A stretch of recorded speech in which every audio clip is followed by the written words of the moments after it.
Another day, another budol. Hi everyone! So for today's video is...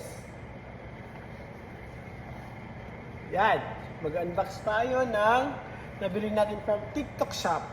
So yung na-purchase natin is from Dofia PH. So without further ado, open na natin. So honestly, kakarating niya lang kanina.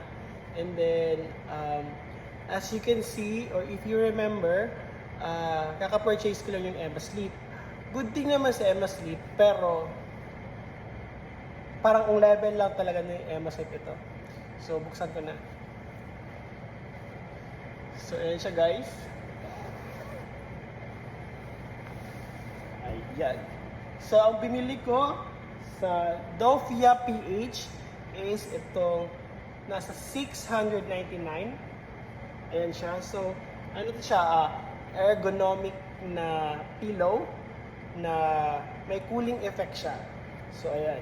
So, pag binuksan nyo to, ayan. So, buksan ko. Ayan. So, medyo may cooling effect talaga yung dito niya. Dito sa loob.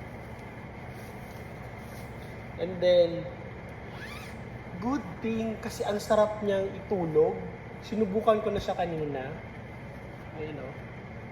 Saktong-sakto siya dito. Lalong-lalo na dun sa may mga problema sa pagtulog. At saka, yun na nga guys. Kung if ever na wala kayong budget to purchase Emma Sleep. Kasi ito yung gamit ko eh. Emma Sleep. Ayan siya guys. Kasi itong Emma Sleep nasa 5,999 ko nabili. Super sulit niya, oo. Pero kasing lambot lang niya. Ayan siya. Kasing lambot ni Dofia PH si Emma Sleep. Yan. Ito kasi si Emma Sleep meron siyang tatlong layer. So, kung side sleeper kayo, o di kaya hindi nakatihaya kayo matulog or nakadapa. Ito. Ito naman si Dofia is the best. Memory pillow siya and then super lambot. So, ayan siya. So, link ko itong shop nila. So, check nyo. Best Buy. So, ito yung shop nila. Actually, naka-sale sila eh. Ang original price kasi nito is nasa 1,299. So, na-purchase ko siya ng 699. Ayan siya.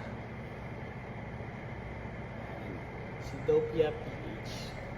Tama ba? Dofia PH sa TikTok. Ayan yung account nila. Grabe. The best. Ayan siya. So, wait nyo lang yung second video ko. May pinurchase na ka from Dofia din. So, ayan siya. Thank you so much. And thank you for watching. Bye!